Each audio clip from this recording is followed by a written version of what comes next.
What's going on, everybody? It's Cody. Matt's behind the camera today. We wanted to give you a little rundown on our Miata and where we're going to start at with it. This car sadly sat for 2 years without running before we got a hold of it. We're going to go over everything with a fine-tooth comb, change all the fluids, and get it roadworthy before we do anything else to it. Since this car's been sitting for 2 years, we're going to go ahead and see how the oil looks. Even though we're going to change it, it's a good idea to see how it looks and if it's full.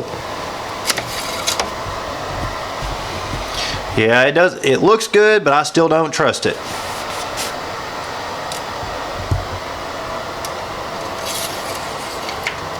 Now we're going to change the oil. First thing we got to do is get this bad boy up in the air. The two most common ways to support a car when you're working underneath it are either a set of ramps or a set of jack stands and a jack.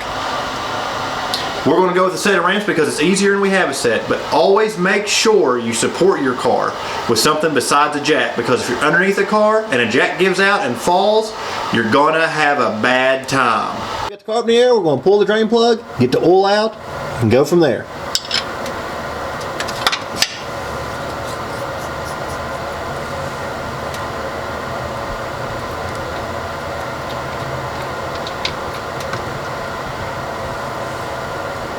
The oil's draining on the bottom, we're going to get to the filter. The filter's kind of a pain to get to because it's under the intake manifold. Since I've got these little girly arms, Matt suggested I get in there too. We got a Wix filter to replace it with, so let me see what kind of damage I can do.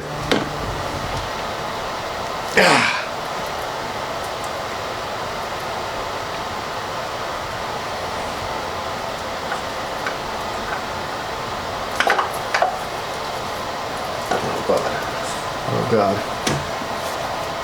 And there she is. Boom. I hear it running out the filter. I hear it running out the bottom. Well, your dumb ass didn't move the pan. Oh shit, it's running right into it.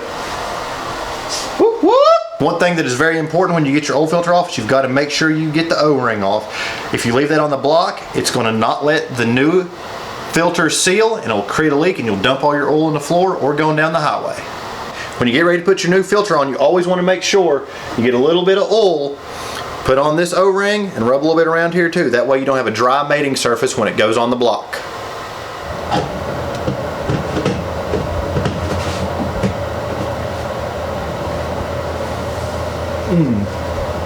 This is our factory drain plug.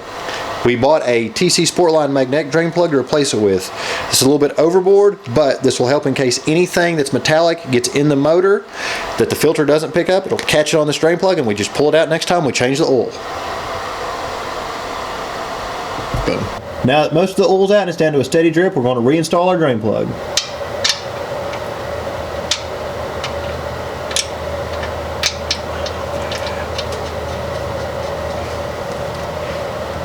Now we give it a little snug.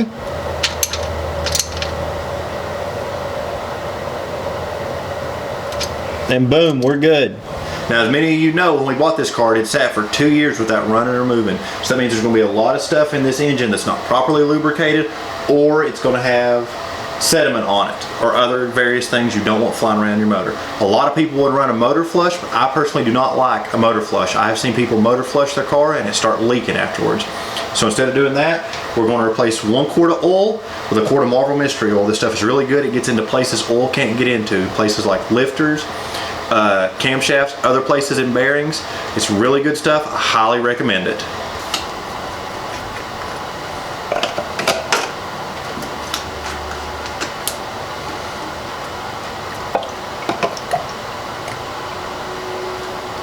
Now that we've got our quart of Marvel Mystery Oil in there, we're going to add our oil. This engine takes 4 quarts of oil, so 3 quarts of this and 1 quart of Marvel Mystery Oil is a full oil change.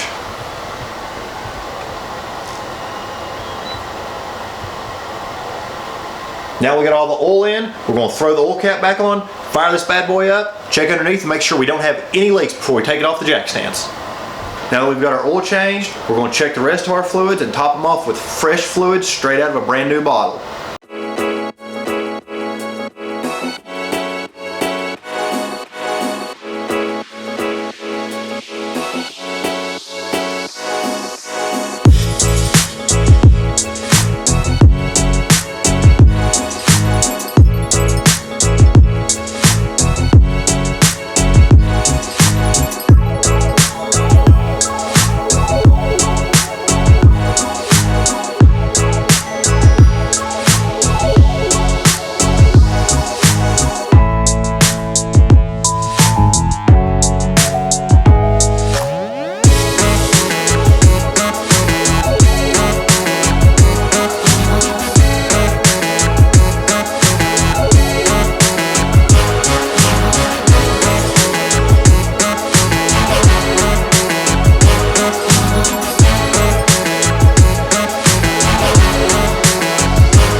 Yep, that needs changed. That's bad. As compared to a new one, which looks great. God damn. Apparently a mouse has been in here.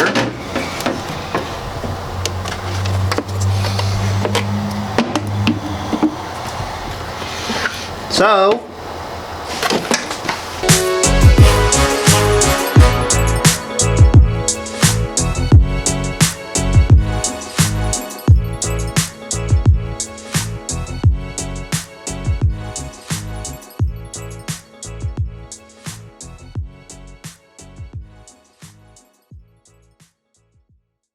now that it's clean, we can put in our new air filter. New air filter, put the mass airflow back on, reverse of install, we're good to go. Next thing we're going to check is we're going to check our coolant. Make sure the car is cool, that way you don't have any coolant spraying out on you.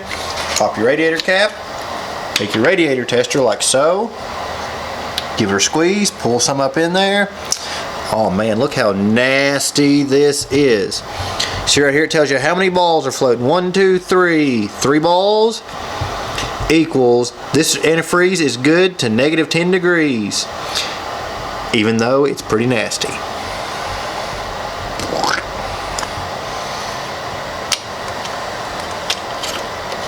The last thing we're going to do to this car before we finish up for the day is a brand new set of these bad boys.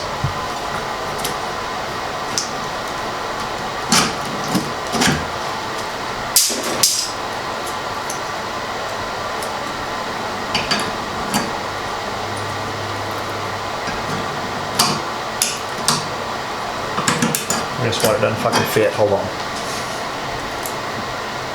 Ha.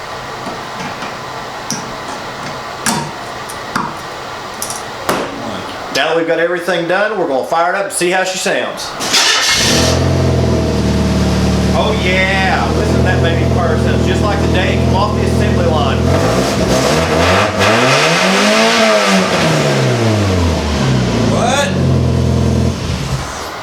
As you can tell, we've got a slight exhaust leak. That's one issue we're going to tackle in a future episode.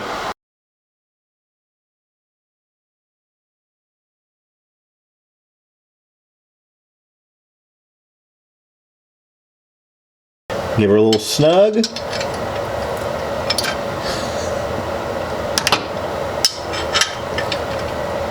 a different size. 3, 2, 1.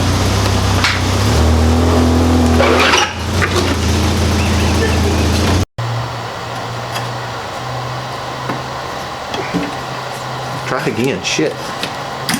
There we go. Alright, try it again. I should have gloves on. Oh, little bitch mittens. Yeah. Alright, let me get a little bit of Earl here. God, this thing's fucking full.